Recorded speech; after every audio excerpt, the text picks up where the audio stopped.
Well, hello. We have a special guest today, Mr. Joe Palacios. What's So up? you're competing in the Tampa Pro soon. Mhm. We How are are 3.5 weeks out now. 3.5 weeks out? Okay. So let's go back a little bit and tell me about your competition history, your first show, when you turned pro, all that stuff. So, my very first show ever, I actually did it completely natural in 2020, COVID year.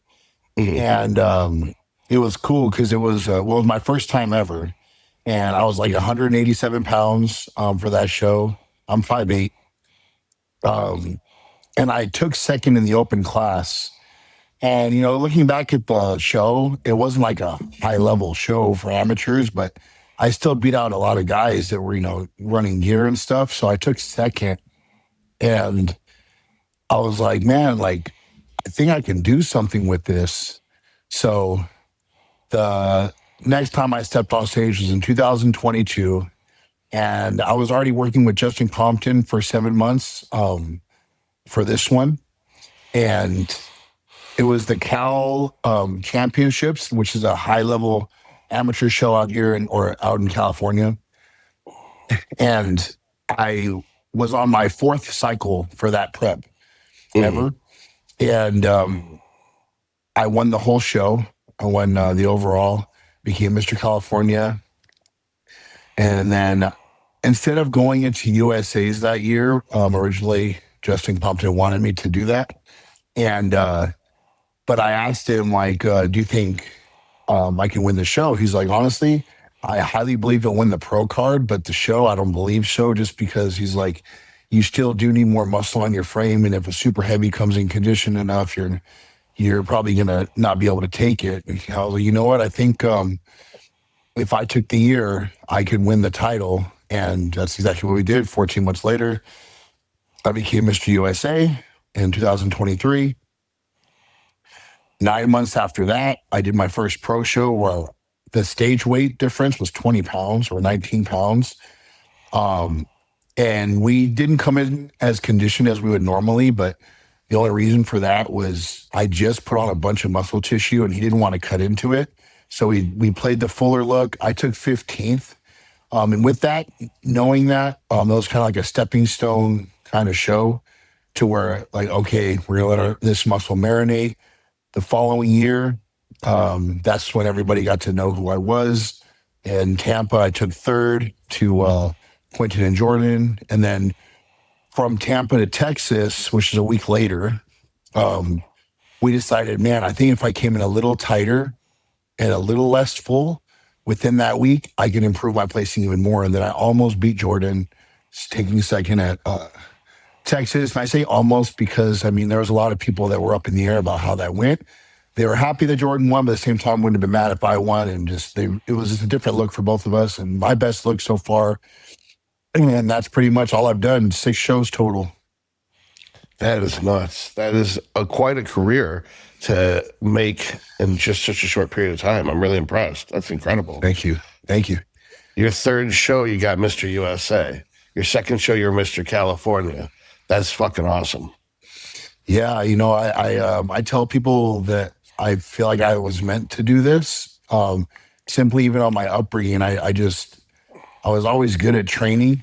I always knew how to train hard. I always responded faster than a lot of people, especially like in football. I just noticed my strength and muscle size just shot up faster than anybody else's. And yeah, in hindsight, it's 2020, right? So I'm like, oh damn, I guess I was meant to do all this. So let's talk about some training stuff. So my recollection is of Justin's type of training was you get about one work set in and you'd keep doing work sets so you can't get about 6 reps. Then you move on to the next exercise. Is that still the policy or do you do your own training? I've never done Justin's training. Okay. I don't think he remembers this, to be honest, but he never sent me a training template or anything. And from the very beginning to now, I've done my own training the whole way through. People see my career, but I've been working out for the last 17 years. I just decided to jump on gear when I was 27. but I've always worked out since pretty much football in high school all the way up until now. And I'm 32 now. Um, but yeah, I've adapted my training just through trial and error and loving training so much that I want to try different things. And now I kind of found my rhythm with it. And yeah, man, my body just keeps responding because there's always things that I've tried and I'll put it in my arsenal, right? And just created my own kind of thing. But Justin is very much a volume guy, multiple sets to failure. And yeah, when I started out, I pretty much just trained like Dorian Yates. And I did that for a long time up until the last 2 years. Last year, I switched over to more of a volume style approach. And then this year, it's the same thing with way less failure sets. Like I do like 3 working sets per exercise, but if I hit failure on any of those, it's maybe the last set of every angle. And it's more of a, I'm not going to be able to get another perfect rep, not a partials, all this other crap kind of stuff. So sorry, not crap, but just other people's philosophies. Well, it's important that we define our terms because for a while, failure was your last perfect rep, and then they changed it so that a failed rep is a partial rep. Yeah, So if you get 9 complete reps, you have to assume you were 1 rep in reserve, but you weren't a whole rep in reserve. You were a fraction of a rep in reserve. It is kind of like how, and to me, that's the last rep. It's the last whole rep. Mhm. So, I mean, that's pretty much how I consider failure. Because I just feel like anything beyond that, you're just risking injury. And what are you really going to get out of those little tiny little movements? But again, Tom Plaster do that. He has crazy ass legs, but it is what it is. I'd rather just not work, take the risk. And my body thanks me for it. My body feels the best it ever has. And I really piggybacked off a lot of Jay's philosophies the last 2 years, Jay Cutler. Mhm. And I think he was ahead of his time as far as what he knew and what Chris Aceto taught him. Because, I mean, shit, I pretty much trained like Jay this whole last season. I'm 15 pounds heavier than I was last year. And people thought I was pretty big last year. So I'm excited to show it. Now, if I'm not mistaken, Jay's training was basically 5 sets of 12, but you don't take anything to failure. But the last set, you might have to rest pause to accumulate all 12 reps. Does that sound about right? Yes and no. I actually just did a podcast with Jay yesterday. Oh, okay. And he's very much instinctive. So I'm sure on paper, if he had to write it out, that's what it would sound like. However, he trained based on what he was feeling. And that's exactly how I do it now. I'm sure you've heard that phrase before, train by feel. So there's really no, I'm saying we, I mean me and Jay, we go into the gym with an idea of what we're going to train. So there's always structure as far as program where chest day, back day, that kind of thing. But how many sets of whatever exercise I do is pretty much like I can do 1 warm-up set and then go right into working sets kind of thing. I can do 5 warm-up sets into an actual working set where I do 2 or 3 working sets, maybe sometimes 4. So whoever trains with me pretty much has no idea what they're getting into because I don't even know what I'm going to do that day. I just kind of go by what my body's allowing me to feel. I'll do 20 reps sometimes. Sometimes I'll do as low as 10, usually no lower than that. And I'll usually do 5 to 6 exercises per body part. That's including arms. So yeah, just a lot of volume. All right. So basically what I'm hearing is 15 to 18 sets per body part, not counting work sets. Approximately 4 or 5 of those are to failure. Yes. So pretty much every angle has more like 1 failure set in it. Makes sense. So like a decline, not that you do these, but hypothetically, a decline press, an incline press, flat press. The 3rd set is to failure in each of those, hypothetically. Yes. And when I say a working set, typically that means that was enough. There's probably like 3 reps, if I 3 to 5 reps. It really depends, but it was enough to stress the muscle. I just didn't take it there because I've recently talked about how instead of say you're doing 3 sets, right? If you fail every time, all you're doing is burning out your central nervous system and you're taking away reps that could have been done on the next set. So instead of going an all-out set of 15, then all-out set of 12, then all-out set of 10. You could have just done 12, 12, 12. That last 12 being the true failure set, but now you got 36 reps compared to the latter. So that's kind of how we looked at it. And it's a better way. And what's funny is I've literally had the same argument in videos and in podcasts too, is that you just load the back end of the set. Or when you add sets, you add them to the back end of the workout rather than the front end of the workout. Yes. And that's the thing, that science proves. I'm not a science guy, but I'm just saying science proves time under tension is what builds muscle. So if you can prolong that stress period through more sets and reps, why wouldn't you do that? You're just going to get a bigger muscle. Failure has been shown within 2 to 3 reps, potentially shy of actually true failure. So if that's all you need to do, and you can prolong the workout through volume, adding time under tension throughout the workout, not bringing out the central nervous system, being able to recover faster post-workout because you're not banged up in your tendons and ligaments, and why wouldn't you do that? Exactly. And you mentioned 10 to 20 reps. Is that safe to assume upper compounds are closer to 10 and lower isolations are closer to 20? Or is it not like that? It's all over the place. I mean, I've done an incline press for 20 reps before. Okay. So it's just a matter of what I'm feeling. Sometimes, say if I do a incline Smith, but it's my third exercise, sometimes if I put 2 plates on there and I get 20 reps, I can still feel those reps. My working sets to me count as it's enough weight to feel what I'm doing. And if I take it close to failure, that's a working set. So sometimes if I'm feeling that weight, I'll just ride that one out and use it.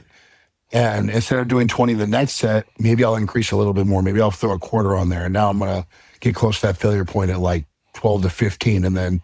But I did not count that first set that I just took to 20. You see what I'm saying? Yeah, I kind of record data the same as you. I use a logbook, so I try to stick to more of a structured framework. But for years, I did do what you did, which was more instinctive training, and it definitely feels better. And you're more excited about your workouts. You don't dread your workouts. You don't look at the logbook and think, "Oh shit, I have to break those numbers today." I don't feel it. I don't do no logbook. I when I train like Dorian, I didn't write anything down, but I always remembered my bests in my head for my 2 main lifts of every workout. So that makes sense. Yeah, because I had a mental logbook. Yeah. Yeah, it's like my incline bench is this, my bent row is this, my rack pull is this, and you just remember it because there's only 7 or 8 trackable lifts that you do all week anyway. Exactly. One thing I like that you said was you don't like the super slow eccentrics because you lose mind muscle connection. Do you want to, am I correct? Is that how you feel? So it depends. I've done slow, I've never done super slow. So I have said that where I feel like if you go too slow, other things start to come into play to try to take on the fatigue of the load. And so there's a certain rhythm that I'll lift with to keep tension exactly where I'm trying to keep it. And yeah, super slow doesn't work for me. There's some times where the tempo is faster than others, but most of the time I just kind of find the rhythm within that set for that day. So there's no 3 seconds down, 3 seconds up. No, it's literally just me feeling in my head what feels best on the body for that day. So, I mean, if I were to put a time frame to it, honestly, probably no more than 4 true seconds on the descension of a lift or the eccentric. And then sometimes I'll even do the same thing on the concentric. I don't always do that, but sometimes I do. It's where I like Milos's find the pain and ride that out. I like that approach. That's a way that I train a lot. But yeah, I do a lot of pre-exhaust too to utilize blood flow as an easy indicator where to find that tension point as well. Yep. So once I inflate the balloon, it's easier to feel the contractions kind of thing, right? So, but yeah, that'll determine my rep tempo. I feel the same way. If I try to do chest without doing pec deck first, I don't really feel my chest as well. If I try to do any type of pressing with my legs, if I don't do leg extension first, I'm not going to feel my quads as well. So, and the scientists are all like, well, you're going to deplete your 2X fibers, so you won't get maximum force production. It's like, I'm not trying to generate strength, bro. I just got to knock out those 2X fibers and go home. Yeah. So I've always, from the beginning, I believe strength mattered until I started getting really big. It started getting to a point where I'm like, man, like, how much stronger can I get without something giving? Then I was more open-minded to just understanding what stress on the muscle means. And that changed the whole game for me. And understanding that the foundational strength is very important. You have to be strong in the beginning. I would never change the way I started. However, as a bodybuilder with that strength foundation, the ability to stabilize muscles, or use your muscle stabilizers and stuff, like, I think that's super important. And you carry that into the more volume training, the more mind muscle stress on the muscle kind of thing. And I don't write anything down. I just go by feel. That's it. With those finesse movements, I find you kind of have to, like you said, find the part that is the best mind muscle connection, find the range of motion that keeps the tension, and find the tempo that's comfortable for accentuating the sensation. If you go too slow and you stop at the endpoints, sometimes the force transfers to your joints. So you're feeling a lateral raise in your shoulder joint rather than just doing it and feeling it on the middle head. You kind of, for something like a middle delt, you kind of have to keep it moving. And the scientists don't acknowledge that. Same scientists don't have delts most of the time. And it's frustrating as shit to try to like justify your argument without saying, dude, I'm bigger than you. Because like at that point, it's almost like taking stock tips from a homeless dude. It's just because they have a limousine doesn't mean they know stocks, but they probably know more than the dude who's in a cardboard box on the side of the road. So, and that's the thing is people are saying some crazy shit about lifting based off studies on 20-year-old kids with a 115 bench press. And it's like those kids don't know how to lift yet. So the data you collect from them isn't valid. Yeah. I just, the one thing I've loved about bodybuilding since I started is your work ethic will determine a lot. There's limitations to this where obviously the best in the world have that work ethic plus genetics, but hard work and learning how to truly stress your body with calories involved is the key things you need to be a big guy. And once you can master those three, then you're going to go pretty far. I think a lot of that can turn you pro, but once you're a pro, I mean, that's where the genetics really come into play. Like, obviously not everybody can be a pro, but a lot more people can turn pro than I think that they think they can. It's just, like most people become a pro and their career ends there due to genetics. Yeah, I'm stubborn. I keep competing even though I don't place well because I keep thinking I'm going to get bigger. I see a lot of guys, they get their pro card and they just give up without ever trying. And I'm like, what's the point of that? At least get out there and get your face stomped in at least once so you can say you did it. That's the thing. There's nothing wrong with being a competitive bodybuilder. Like, if you never became a pro, obviously it's a dream for all of us to make the Olympia one day, right? But at the end of the day, you got into this because you loved it, not because you wanted to wear posing trunks. It's the passion of the training and the lifestyle and the militaristic regimen and the sense of fulfillment when it just comes to just showing up. Like, there's nothing that can replace that. So that's always like, even when it's all said and done, when I can't step on stage anymore, I will still be doing the same damn thing, just with a little more wiggle room. It's just what I love. It's the life that I love. So I may have a little bit better genetics than a lot of guys, but I mean, I didn't get into this because of my genetics. I got into it because I loved it. Yeah. I can't imagine retiring. People ask me all the time if I'm going to retire. I'm like, what would be different? I'd be doing the exact same shit. It's just the last month of a cut would be different. So it'd be 1 month a year is different if you're competing versus not competing. Yeah. So for me is I will only stop competing if I get to that age where either my health gets hurt or even my physical health, where my physique just starts to decline. I compete to win, and it's just seeing my physique level up year to year. Even if I stayed the same, I'll still compete, and I'm just kind of riding out the maturity of it and all that stuff. And if I start seeing my placings slip, that's where I'm like, okay, I'll try until it's like, now this is it. This is where the physique growth ends and people are just going to start passing me up. And I'll just put more time into other things. So let's switch gears a little bit. You segued a little bit into nutrition and sleep. I want to take advantage of that with you mentioned that you are an advocate of the pump. I know there's an anti-pump movement.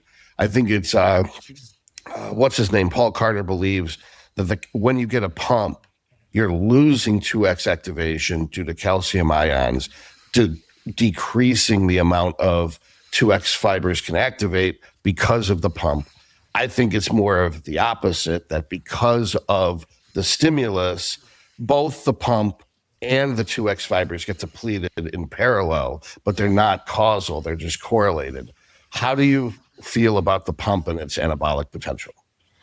I think it's extremely important. I think the pump is driving nutrients in the muscle. I think you're expanding the fibers to the point of breakdown.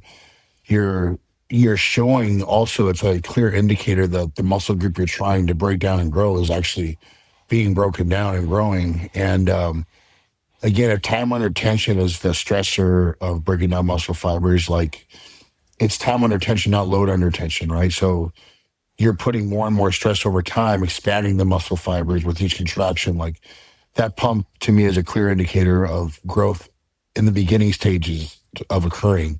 Do I think the pump is everything? No. Obviously, I've had workouts where I've hit a PR with no pump. So there had to have been progress made there.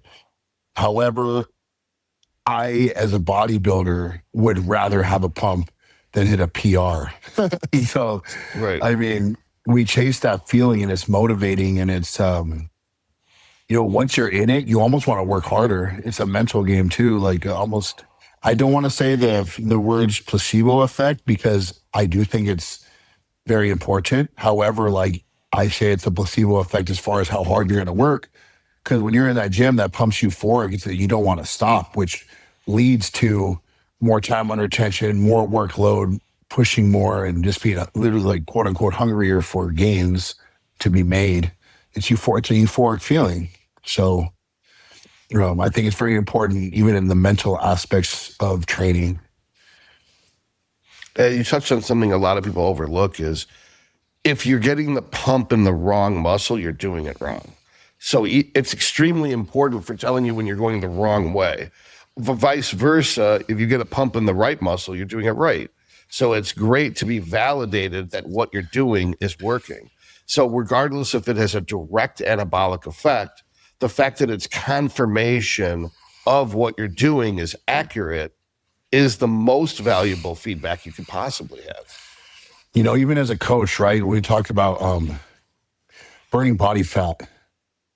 You're always going to hear the scale isn't everything, but it's a pretty good guide as to which direction you're going, right? Right. Same thing with the pump, right? It's not everything, but it's a pretty good indicator as to where you're going with that workout. So these are like compass tools that you have in your arsenal to know that what you're setting out to do is being done, kind of thing. So you have a very intelligent approach towards all this. What kind of education background do you have? Trial and error. Okay. That's good enough. I mean, it's kind of like that argument, right? Like, I'm bigger than you, right? Like, it's when someone asks me, like, do you have certification and shit? I'm like, yeah, man, I've been in the fucking trenches. That's what I've fucking done. Everybody wants to make such a big deal. Like, I want to come to you to talk to you about anabolics since you're a doctor. I'm like, that is terrible logic. They're like, what do you mean? I'm like, doctors don't know shit about anabolics.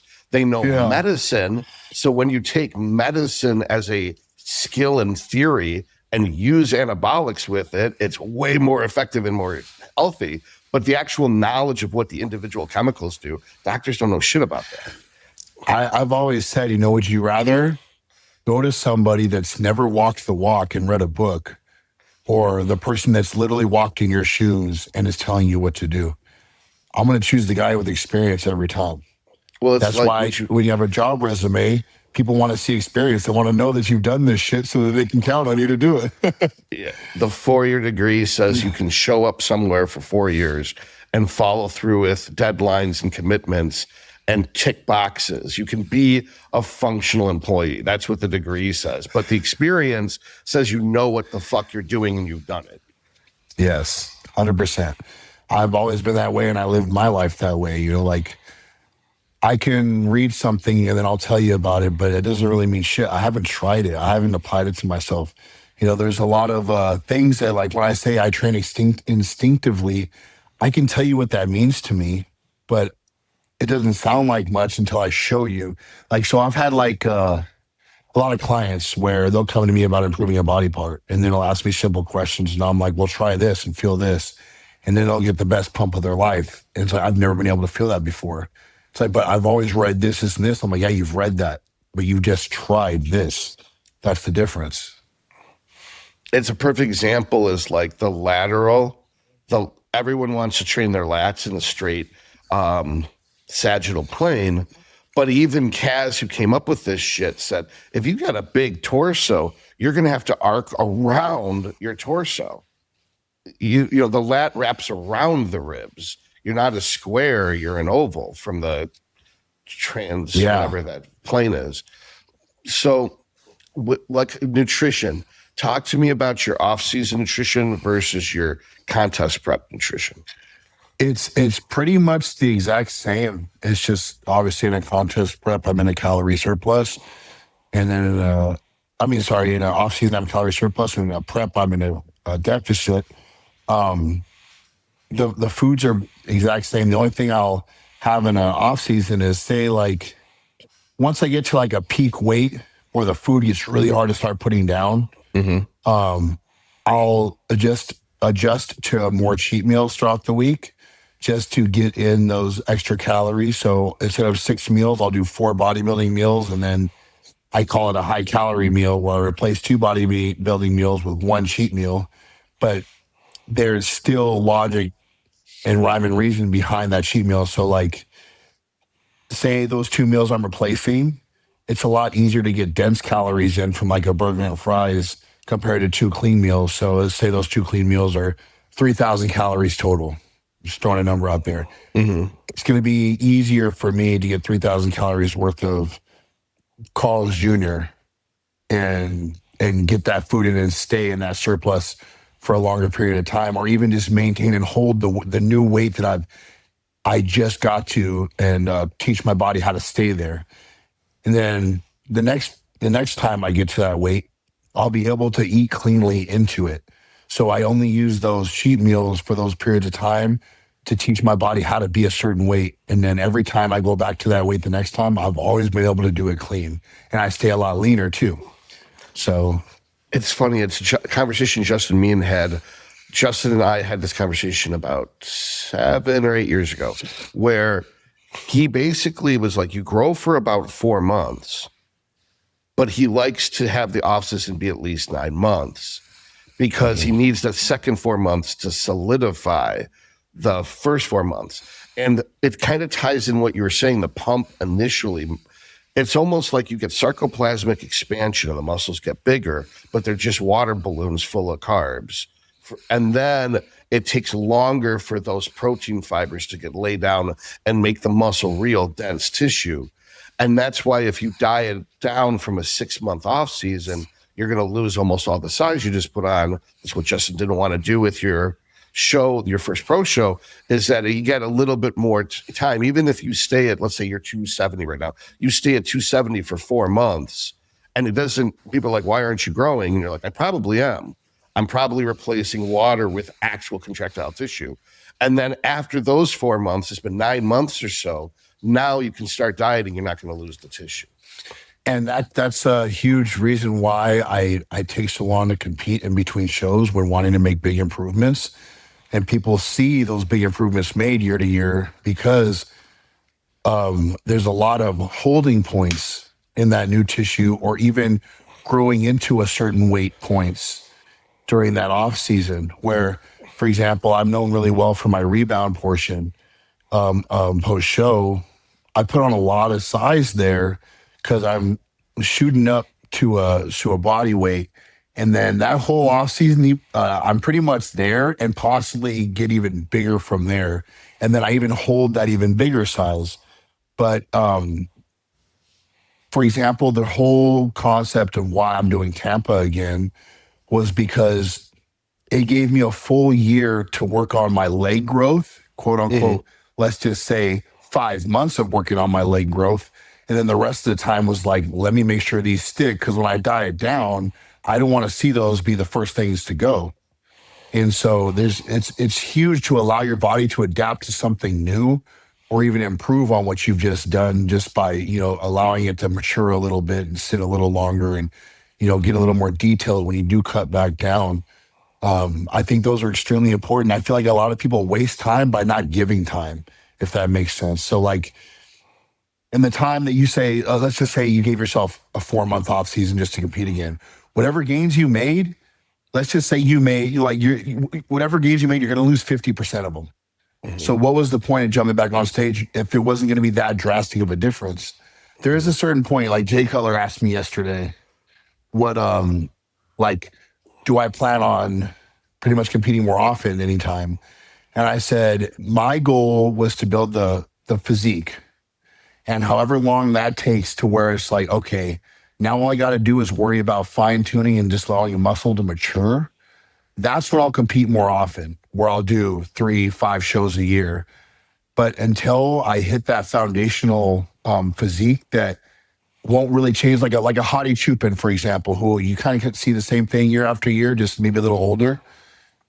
That's when I'll do more shows. Because as a bodybuilder, let's just say most of us when we become pro, well, I don't even want to say most of us, but if we're lucky, we get 10 years to do this.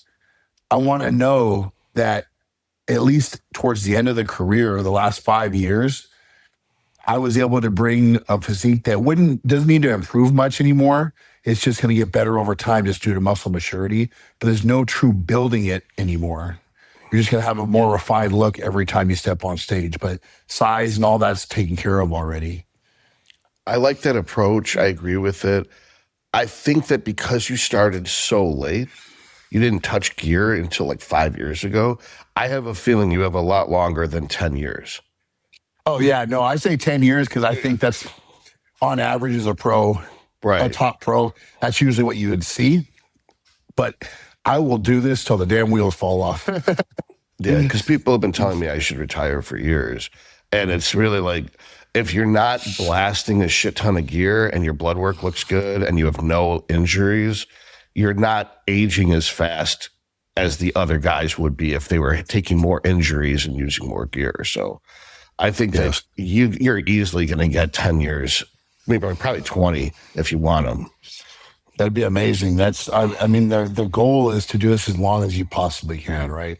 And Right. I've actually just told this to somebody. A lot of my training, the fear of not being able to train, like I need to train. Like, I got into this because it was, the whole cliche, this is my therapy thing. Like, it literally has been my saving grace to multiple experiences and times in my life where I was down here and that kept me going. And yeah, the thought of not being able to train, like that just is a huge fear of mine. So the longer or the safer route I can take to do this, the better for me. Because mentally, I want to be able to walk away, being able to do everything I'm doing. That's where a lot of the training came from. But yeah, when you're 28, your knees were hurting and shit. It's like, fuck, there's got to be another way. So, No, I love what I'm hearing. So, sleep at your size, do you have to wear your CPAP? so I get so much hate for this. I don't have one. Well, I have one now. Sorry, but it's one of those things where I didn't all the way up until recently. And I don't even have it on me right now. That should tell you how bad I am. So it's one of those things where my sleep definitely should be better than it is. And I want to put on the record that sleep's important, but it's not as important as people think it is for actual growth. When you're getting I have missed out on sleep to get meals in and progress that way. I may not feel the best, but bodybuilding, like when you're building and cutting down, you're not going to feel good anyway. So it is what it is. Like even on a prep, when your body weight's not the highest, you sleep horrible. There's nothing you can really do. Maybe the sleep quality could be better, but the duration of time ain't gonna, like, when your body's starving, you're not gonna sleep that long. I will So attest to that. If I miss a meal but get 8 hours, I recover worse than if I stay up and I get another meal in and sleep 6 hours, even in off season, especially if it's only yes, 1 or 2 nights in a row. yes. So I've done that. And then again, going back to what we were talking about earlier about my cheat meals, how I said I go from 6 to 5 meals, but sometimes I'll do that just to get the calories in and be able to get some sleep. Because there is a point where it does start to hurt you, right? So it's like, okay, let me just get the food in a different way today so that I can prolong the recovery process a little bit better through sleep. Because you will get run down. You have to make time for sleep somewhere. I find that the cheat meals have to be very strategic because the digestion havoc they can cause ends up backing up traffic for days, which ends up costing more meals over time. Yeah. So what I'll do is I'll limit the amount that I do unless I absolutely have to. Typically towards the end of an off season, like the very end, like the last 2, 3 months, I'll have a cheat meal a day, but Mhm. it's it's like a burger and fries or burgers and fries a lot because I can digest it. I can just keep going. Um, so even though I say a cheat meal, it's not like I'm going like to have nachos every time. It's pretty like standard, and it's a it's actually not the most controllable variable, but if you get the same cheat meal a lot, it eventually becomes pretty controlled of a variable. Right. So doing Especially, that, for example, especially if you use it as a reload and it's something you might have to do in peak week if you're out of town, if you use chain restaurants. Like, for example, Roman uses McDonald's because there's a mm, McDonald's in every country in the world. No matter where he's competing, there's a McDonald's. And that's a really logical thing. Like I yes, had a bikini competitor, she had to have a Red Robin burger. So, like, I have to pick up, like we're picking shows based on if there's a Red Robin in the city. Otherwise, what are we going to do? So it's the same yeah, type of thing. It's like I back myself into a corner thinking everywhere has a Red Robin. And like it's a Michigan thing is after prejudging, everyone goes to Red Robin. It's just always been like that. yeah. So it's for me, I actually like went with like Hungry Howie's medium thin crust Hawaiian because they got them, but they don't have them everywhere. Hungry Howie's was a terrible choice. So you got to plan a place that's going to be everywhere, and McDonald's is ubiquitous in every country in the world. Yeah, that's actually really smart. Something to consider because this last off season I used pretty much because it's right. It's literally a block away from my house. It's Mm-hmm. Carl's Jr. Uh-huh. and Carl's There's no Jr.'s burgers are but they're ridiculously high in calorie. And I was like, okay, this is easy. And so we use that, but I usually don't use no burger and fries for competing. Where is I've there a always Carl's liked the clean Jr. food. though? Like I remember Hardee's and Carl's Jr. fused like 30 years ago and then Yeah, yeah. disappeared. Like where are they? They're in Cali, that's for damn sure. Okay, Carl's Jr. Okay. Yeah. But that was very convenient. There was a 24-hour one right by my house, literally a block away, maybe. That's awesome. Yeah. That served a hell of a purpose during this off season. What I started doing was like I would make like the gluten-free pizza at home, and that would fuck up my digestion worse than getting the crappy commercial toxic waste plastic one from Hungry Howie's. Like how is that better on my digestion? It doesn't make any sense. Yeah, yeah. No, see, like you can't go wrong with the shitty commercial stuff. Yeah, I'll have to. There's a McDonald's right there. I'll have to add that into my off season. I forgot the McDonald's burgers digest way faster than They Burger King do. burgers. They just digest way faster. Yeah, I wonder if it's just the way the patties are because they're actually pretty thin. Um, If they're, you they're look at good though. if you try to match sandwich for sandwich, you'll see that the Burger King has like double the fat. The fish sandwich, double the fat. Yes, they do. The Whoppers got double the fat of the quarter pounder. It's crazy how much more fat is in the Burger King. That's probably why it digests so much slower. That makes a lot of sense. I wonder if there's less fat in Carl's Jr. because of their flame broiled burgers. Mm-hmm. So I wonder if that cooks out some of the fat just like that too. Well, you said it has ridiculously high calorie count. So they probably put a lot of sugar in their buns, and they probably mix in sugar with the meat.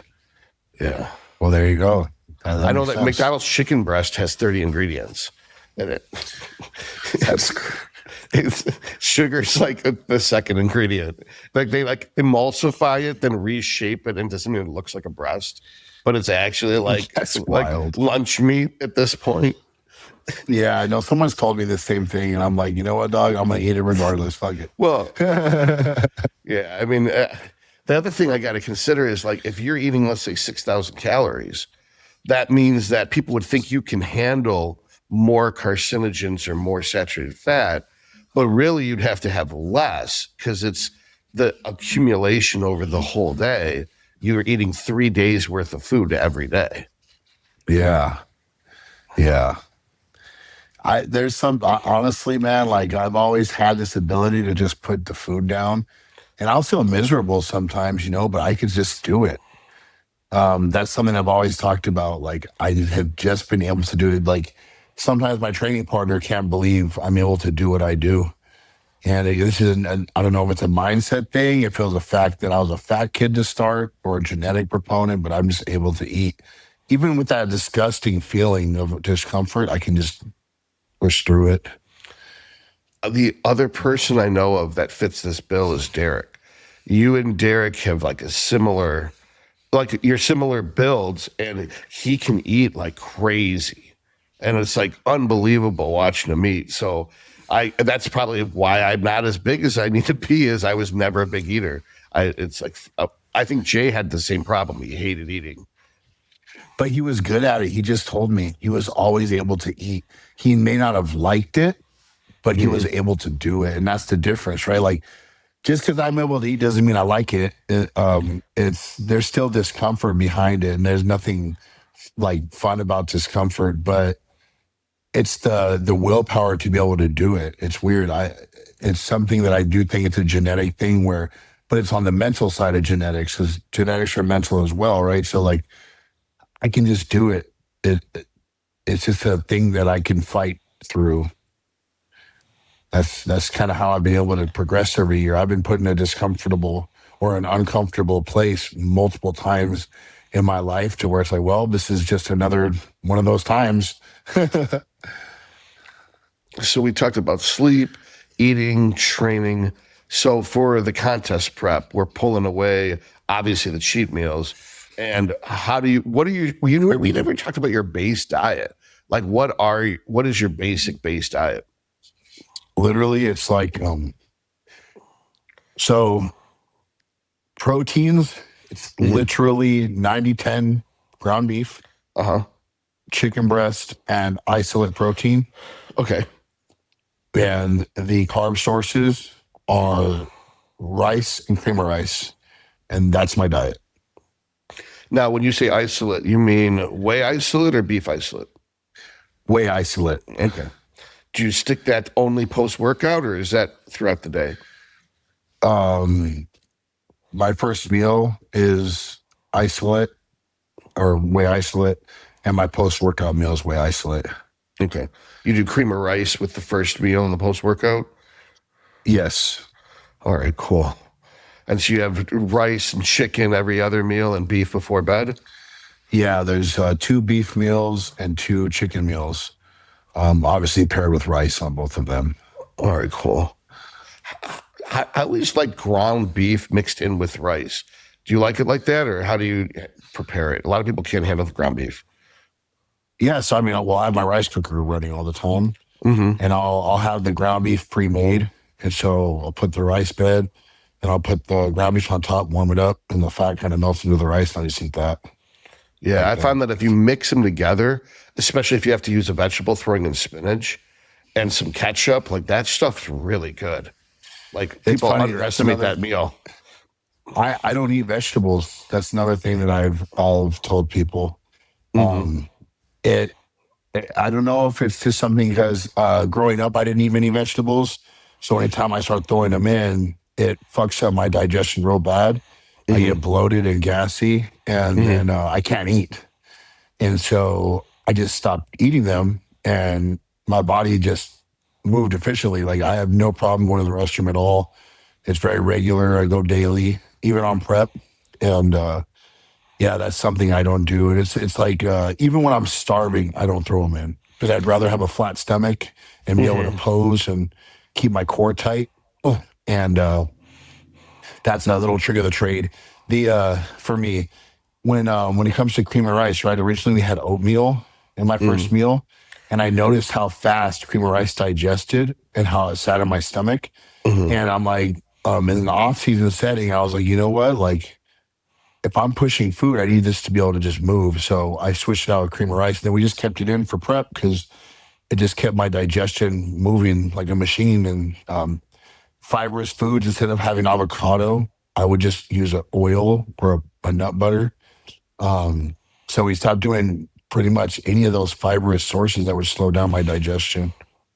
I do that too in the off season. I start pulling out vegetables, and then I might pull in and psyllium at night. But I haven't mastered the skill yet of getting it just right. But in contest prep, I like having the peas and carrots mixed in with my mashed potatoes or rice for a little bit of extra volume, and it helps things move. But if you can get away with no vegetables, more power to you. Yeah, trust me, I get hungry as fuck.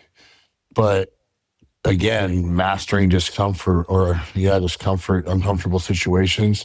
I'm just used to being hungry, man. I'll just drink a lot more liquid.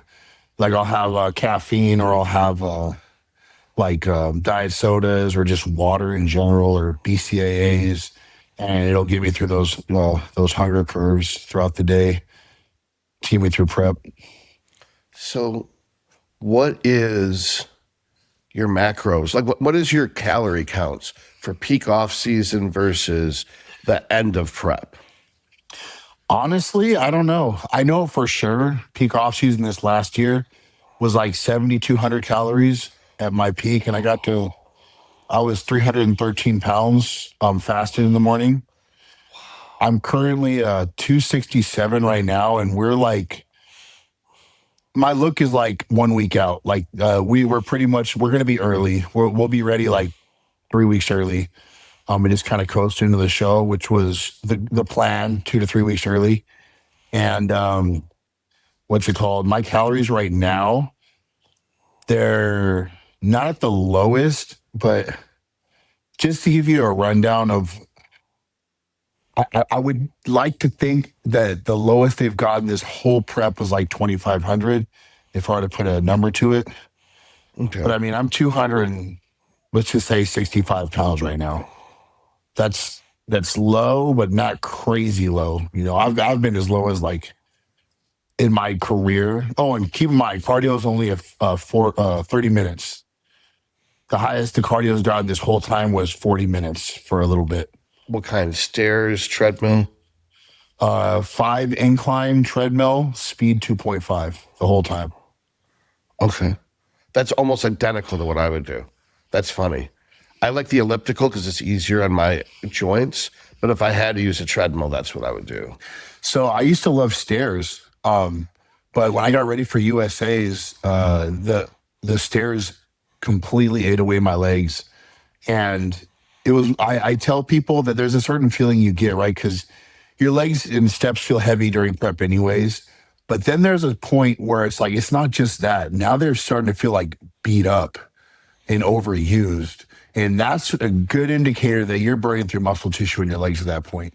So that's when that was 2023. I stopped using the stairs pretty much after then. I used a little bit here and there if like in the gym the treadmills were taken, and I would jump on the stairs, but I wouldn't go crazy fast. And now I have a treadmill at home, so I just do it at Planet Fitness or at home, Hmm. based on convenience. So like I'm out here in Vegas with my wife's family, and there's a Planet Fitness right up the street. I mean, so I'll do that. I But do Planet Fitness too. It's funny. Yeah, no, I literally said this the other day on my stories where like that is a cheat code, man. When you travel anywhere and you want to do fasted cardio, obviously you're gonna look for legit gyms, but for cardio, you just walk in like and there's a Planet Fitness always within 10 minutes of you, no matter where you go.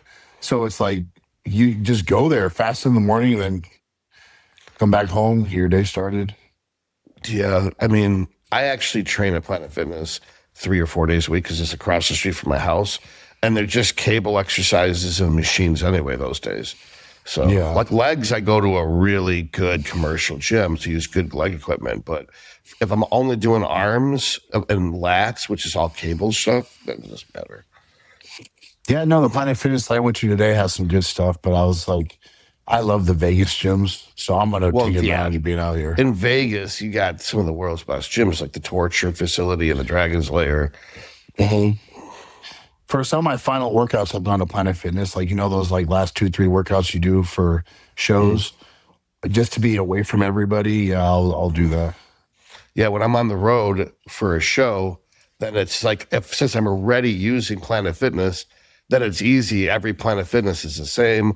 And then you got the same if you're gonna have a reload, those meals are the same. So it doesn't matter what city you're training in, you've got your peak week training on Planet Fitness equipment and your peak week and your carb reload is set to be whatever, Carl's Jr. Yeah, Then it works out perfect. controlled variables, man. Yeah, That's the exactly. key. Yeah. Even the atmosphere is the same. It's not like you have to Yeah, go it's into weird. it. You go into it. Some gyms, it's super loud and exciting. Some gyms, it's like super cool and stuck up. And at Planet Fitness, everyone's scared and has no idea what they're doing. Yeah, so Yeah. And they see you like, what the hell is they're that? like, You're Mr. Olympia in every Planet Fitness yeah, you go to, exactly. So we talked about almost everything. Are you comfortable talking about gear? Yeah, man, I've said on other podcasts to the number that I've taken. All right. So, So, what's your off-season cycle versus your contest prep cycle? so 9 times out of 10, it's going to be a test base with EQ and GH. Sometimes we'll throw an oral in there. Sometimes we'll throw like a NPP in there. But I would say like 80% of the time it's test EQ GH. All right. Yeah, I don't know if you want me to give you the dosage amounts, but Sure. that's so in the beginning, I've said this on other podcasts as well, so it's not news. My very first cycle ever was 500 milligrams of test. That was going on 6 years ago now. Hmm.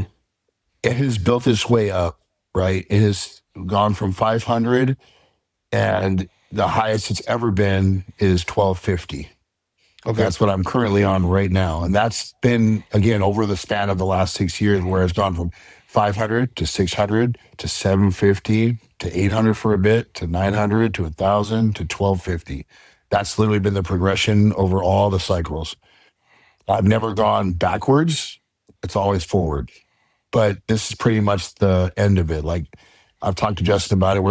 There's really no reason for us to ever go past that. All the other compounds have stayed the same. Every single compound from the first show that the second show I did, because the first one was natural, to now, every number has been the same. The only other number that has changed was the GH amount. The very first time I ever started taking GH, it was 4 IUs, and it built up to 5, 6, 8, and then now it's 10 IUs. I won't go past that. It's just like the test. This is pretty much where it stalls out. And I'll either pull it out completely or lower it back down to anywhere between like 3 and 5 IUs, depending on the time of the season. And obviously what blood work looks like. So that's pretty much it. So, what EQ were you at then this whole time? 600 from the start to now. So, if you're at 500 tests, 600 EQ, do you recall what your estrogen, like estradiol, was at that level? I didn't start doing blood work till after USA's. Remember, Okay. I haven't been on that long, so I can't right. even tell you. All right. So, but right now we're at 1250 tests, 600 EQ, and 10 GH. And that's you're 3 weeks out. So, you're not on any trend? No. You asked me about my base off season. Oh, okay, yeah. Off season compared to the competition. Yes, yes. So that's my base off season. I can Right. segue into the Yeah. and then on off season, most of the time I'll run half a milligram 3 times a week of Arimidex. Typically that's what I'll do. Okay. And And then then, so going into contest prep, we'll start off with the same test, EQ, Anavar, and GH. And then we'll throw in Tren Ace around 10 to 12 weeks out.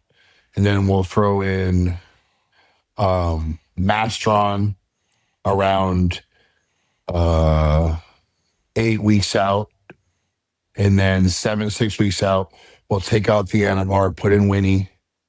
And then that's pretty much it. I've used Halo 2 times. I didn't use it at all last year. Sometimes we'll run it, sometimes we won't. And then obviously GH is the same the whole way through. It's 10 IU, and then Arimidex is typically 0.5 or half milligram 3 times a week. Last year, that's what it stayed at. No, I'm lying. It up until about 4 weeks out, we'll usually raise it to 1 milligram 3 times a week.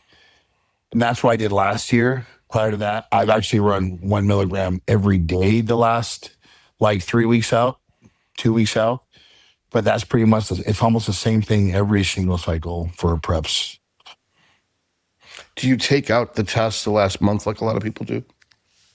I literally pin test typically till the Wednesday of the show. Okay. On peak week. I've actually pinned it the day before a show. The only reason we haven't done that the last 2 shows, we wanted to make sure there was no bad pins where it swells up or something happens. But typically, I'll keep it in the whole way through. Even last year, that was the first time I ever kept GH in the whole way through. Usually we pull it around 10 to 14 days out. So that was new to me doing that. But he gave me a really good full look without having to carb up a lot. So, full for me. Justin's been on podcasts before, and he'll tell you I was only 30% full in Texas. I was heavily held back with how much fullness I didn't bring. Well, it sounds like it's a very standard approach. Now, what do you notice when you switch from the Anavar to the Winstrol at 6 weeks out? I just look harder, a lot harder. I start to get that really dry look under the skin. That's all I really notice. In my head, I can't come up with a good reason to put in the Winstrol before 2 weeks out, since it's almost all cosmetic. I know a lot of people do put it in 6 weeks out, and I've ran it for 12 weeks before. I don't understand why I and other people do the 6 week with the Winstrol versus 2 weeks. I would think it's kind of like anything you may, I could be completely wrong, but maybe it just makes you look harder and harder as the weeks go by. So it gives you an idea of where you're at at 6 weeks out. And then on top of that, how dry you're trying to be, right? So remember, I just told you too, typically I'm ready every show around 2 weeks out, sometimes even 3. So we're trying to find the look that far that makes out sense. To be able to, do what is it called? Like a false, test like run? a false fill. Yes, that. Where every Saturday is almost like a mock show That's day. the word I was looking for. Yeah, like a mock carb up to see the look that we're trying to nail. That's typically what we do. Okay, and I've done that before, but in those people, they weren't on oral. So it makes sense. You'd need to be on the final oral for any of that to make sense. Since it's a dramatic difference when you add in Winstrol. Within 3 days, it's a dramatic difference. All right, that makes total sense. And your food's coming back up, too, at the end. Because I noticed so you come to life. You coast into the show. So, you go from that stringy, depleted look to almost more lively, like your body looks fresher. So I've always loved that Justin's done that. And it takes a lot of stress off me when it comes to know I'm going to bring, right? Like instead of like, okay, well, let's hope it all comes together. No, it's already there. You just need to walk on stage now. So, So let's see here. Another thing you touched on was, so you said you're not going to go over 1250 test, but you've never used more than 1250 test. So did you see an improvement from 1,000 to 1250? I mean, shit, yeah, I did. As far as like just now, look, could it have been time just taking this course? Maybe, but I've just continuously put on more and more muscle. Like I just told you, like I'm projected to be about 15 pounds stage weight, lean, heavy, heavier than last year, with the same conditioning and dry look that I had last year, if not maybe even a little better. And I stayed on 1250 the whole time. So, well, not the whole time. There was obviously when I came off, obviously wasn't running that, but there was no change in the amounts that I ran from last year to this year, and I still gained 15 pounds. So, Right. I mean, it's a base of 18.5. It's not a lot for an off season. You said that you would put in orals. This year, yeah, we had Anavar right. in the off season, so it's a little bit more than 1850. Was it 50 a day?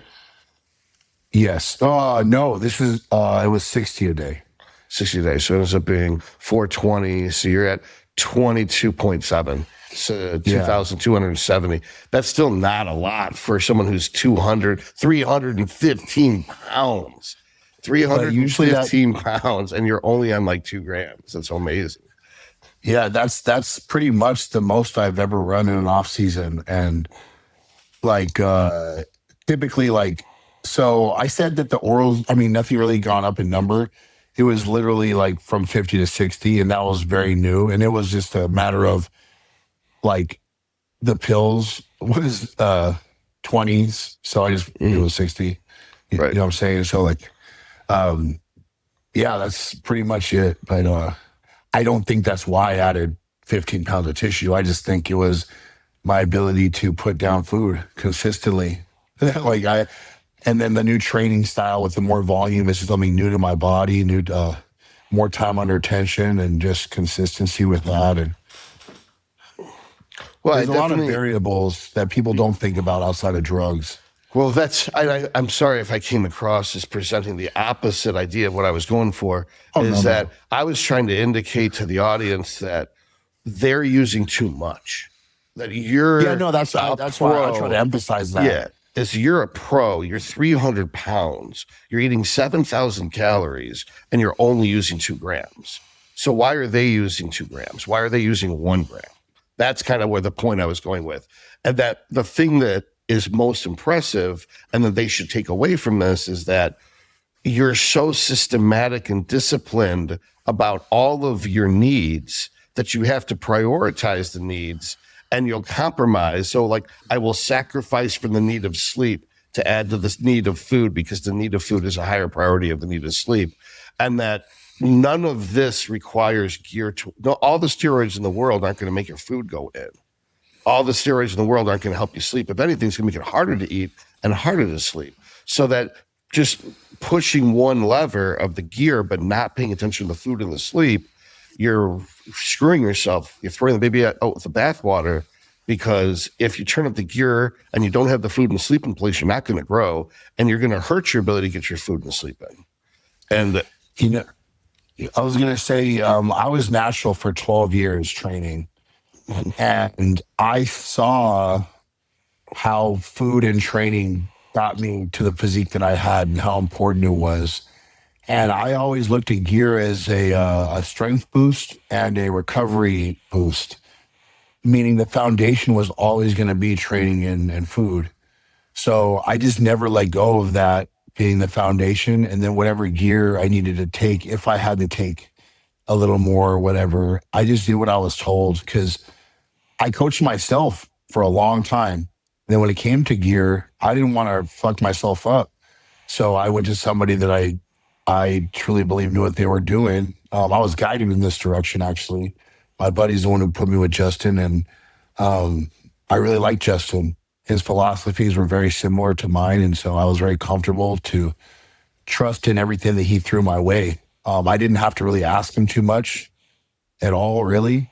And just being in the industry long enough now to hearing what people are doing compared to me, I'm like, damn, like I know I did it right. And I know that foundation of the natty gains and learning the importance of training and nutrition, how the mindset going into the gear world was so much better because I knew how much I can get out of the foundational stuff first. And gear is just another supplement. Like, obviously, it's not no creatine, but like, it's just another supplement. So, It's unfortunate people put way too much prioritization on it, or the ritualization of one brand over another brand, but not getting core concepts. And Justin, when he turned pro, it was nationals in Atlanta in 2012. We were in Atlanta that year, only that year, and it was one of the most impressive stage physiques I've ever seen in person. yeah. That his delts and his shots just dominated that year. And he definitely knows what he's doing, especially because he's a finance guy. It's just this isn't his primary wheelhouse, but he's very good at it. Justin's one of the smartest people I've ever met and talked to. He knows a lot about a lot of things in depth. So, I mean, anybody that has the opportunity to ask him a question about anything, they're going to get a lot of information that's valid. And yeah, no, Justin's become an amazing friend of mine. I give him credit all the time. I wouldn't be who I am today without him by my side. And yeah, man, he's somebody that it was a blessing to have in my circle from the start of all this. Well, having the right coach early makes a huge difference. And that's awesome. It seems like you're the perfect storm. You've got the perfect work ethic. You've got a good head on your shoulders. You're not going to jump off a bridge because everyone else is doing it. That you've got Justin in your corner. You've got the genetics to put on the size. You're able to get the food in. And so everyone wants to get you in a gotcha moment and stir you up and say a bunch of crazy shit about what's going to happen in Tampa. But I wanted to have an interview where we actually talk about you and how you got to Tampa and not make someone else the theme of your podcast. It's funny, and I appreciate that. And I hear the things that are said about me and stuff. And I was like, it doesn't make sense to me because I never once talked shit on anything. All I've done is sat on these podcasts. People have asked me questions and I give them an answer. I never once talked bad about Nick. I never once said I'm going to kick his ass. It's not something that comes out of my mouth. I'm not a shit talker. What I am is a person that is willing to do whatever it takes to win. And there's a belief system that comes from that. I've always believed confidence comes in the form of the work that you do to get to where you want to be. And I'm checking off all my boxes to be able to walk around with confidence. And who would I be if I didn't believe in myself and stuff? So, I mean, Nick got to where he is because he believed in himself. I'm no Nick Walker, I'm Joe, but it's the mindset of a champion. It's what I grew up seeing. It's who the people, the best in the world, walk the walk, talk the talk, and work the work. They're doing everything that I'm doing, and they just already done it now. They've already shown who they are. It's my turn to show who I am. That's it. It was the same exact situation 5 years ago with him, is that he said something very confident. I'm going to win this Arnold. And people acted like he was the most arrogant person in the world. He's like, I'm allowed to believe in myself. And then he went and won it. And then he shut everyone up. If you don't believe in yourself, why are you even doing what you're doing? And why do you discredit yourself for all the hard work you put into something? I don't know anybody that's ever accomplished anything that didn't think that they could do something. I really don't. So when people say it's talking shit, I'm like, how? I admired Nick for his confidence and self-belief because I knew that it came from a place of work ethic. And I believe if you're willing to put in the work to be who you want to be, why not you? Why does that separate you from anybody else that has made it happen? That's something I talked to Jay about yesterday, because it's wild to see these people's reactions to the belief in yourself. It's like, damn, like it really opens your eyes to how a lot of people see themselves, and they're just always going to be stuck in the same place because that's where they believe they belong. And when someone comes across and says they believe they belong somewhere higher, it's like, damn, this guy's cocky or arrogant, or he's talking shit. I'm like, no, I never once took away from anything Nick's done. I admire him. I look up to someone like Nick because he was willing to do the work to prove to the world who he was. And that's the exact same approach I have. So, people are going to do what they're going to do, say what they're going to say, and that's fine. Everyone's entitled to their own opinions and stuff, but as long as I know who I am and the people in my circle know that I'm not some arrogant asshole and shit, like that's all that matters to me. It's like, okay, so bodybuilding is a judge sport. The judges vote for who the winner is, kind of like American Idol, right? So, Yeah. like, what they're saying is that Nick isn't allowed to vote for Nick and Joe's not allowed to vote for Joe. If you were a judge, how dare you put yourself first? It's like, if Cedric believed in himself like that, he probably would have been Mr. Olympia. But Cedric never believed in Cedric. Fuad never believed in Fuad. It's like, so it makes me sad. I love seeing when men believe in themselves because they're sure, like, you're not going to get her number if you don't ask her out. Like, the bottom line, you don't get her number by staring at her from across the gym, breathing heavy. You have to walk up to her and ask her out to get the number. There's no other way. So, like, you have to try. And if you don't visualize you're going to win, you're not. You got to visualize yourself winning in that first place. And, I've always believed in the body will go, or the body's going to follow where the mind's at.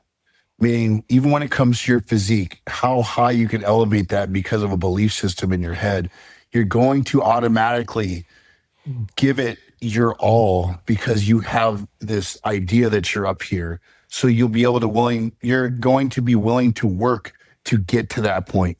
You're not selling yourself short. The shorter your ceiling, that's where you stop. It's the whole shoot for the stars, land on the moon. Even if I don't get it, I was willing to shoot for the fucking stars, but I was willing to try, and I was willing to fail in the process of doing so. I never wanted to live a life of regret, so I wasn't going to let my own mind be the reason I hold myself back. So, control the controllable. My mindset is something I can control, so I'm going to ride that out until it's all done. I love that. Yeah, and it's the power of visualization or speaking things into existence. And like, you could go back in every religion or mythology, and there is a lot of documents about the power of prayer is the power of speaking something into existence. It's visualization. It's whatever someone's mystical or spiritual background is. Believing in yourself is almost a core fundamental requirement to being successful in athlete, business, relationships, everything. That whole quote, like, God wouldn't give you that dream if it didn't mean something. I believe in that. I wholeheartedly believe in that. Why do I have this need to get up and starve myself throughout the day to have a certain look? Why do I feel like I have to do that? It's given to you. There's a reason for it. I don't know what it is all the time, but I'm willing to find out. I want to know what my purpose is, and I feel like I found it in bodybuilding. God instilled that dream in me for a reason. So here we are. It's almost like the bridge from essentialism to existentialism that you just talked about, which is really fascinating to have that brought up in this conversation. I'll have to think about that some more because I've never heard that quote before, but I always saw the difference between essentialism and existentialism as being kind of broad, like there's a big jump, but you just basically bridge the gap between the two. And it's really interesting. So we talked about almost everything. Is there something you want to talk about?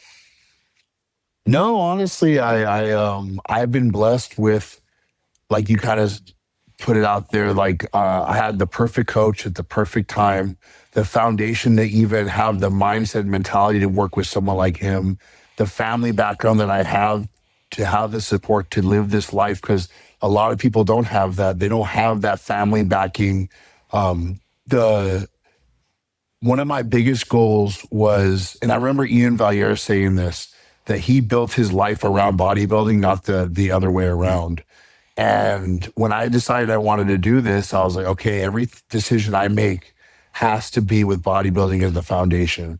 So from the woman that I picked to be my wife, to the friends that I'm surrounded with, to the hobbies that I took on, to the fun nights out that catered to bodybuilding, like all these things, I made sure to build a life around it. And I believe that's why I'm able to succeed as well, because my mental, physical, and emotional foundation is covered. And now the body will just take care of itself. And I just have a passion for it. So the job's always going to get done. So building your life around whatever it is you want out of your life is probably, I would say, the biggest key to succeeding. And once you do that, it just falls into place for you. So I'll leave with that. Yeah, if you have a 9 to 5 and you're basically selling your time so you can make someone else rich and you get a fraction of that, and you're supposed to squeeze in your life around that other person's dream, it's not going to work. At best, you got to set up a side hustle so that side hustle can be the main hustle, and you can drop the W-2, because like bodybuilding is going to take up 40 hours a week minimum. You can't be juggling bodybuilding and a day job and a side hustle. It's just going to kill you. Yeah, but you're the willingness to make it happen, right? Mm-hmm. Finding a way. There's always a way. You just gotta find it. I tell everybody, God will always give you the tools, but never the house. It's up to you to build the house. I love that. Use the skills, use those tools, and you're going to create the house that you want. How do people, do you do coaching? Like, is that what you're, okay, how do people get a hold of you for coaching? Typically through DMs on Instagram, and then I will give them more personal information from there once we get them started. I only do lifestyle coaching. I don't put the stress of competition coaching on myself right now while I'm in my career. But I will do that someday, where I'll be on the more serious side of bodybuilding, but I just like getting people in shape. I do in-person training as well. From where I became a pro, the gym I became a pro at, it's in LA based. That's coming to an end soon too, because my career is really starting to excel. I'm getting sponsorships and stuff, and I do it for fun mostly right now. Typically I'll have like 3 to 5 clients a day, just to give me someone to do in the mornings on the off season. But like, I don't have any clients right now. They're all on hold while you're ready for the show. But so I've been blessed to be able to do that, So, yeah, my coaching business is typically run through Instagram, and then again, you'll get my personal information from there. All right, fantastic. So what's your Instagram handle for them? We're going to put it in the description box as well. Joe the Machine, Joe _ so JO_the_machine. All right, cool.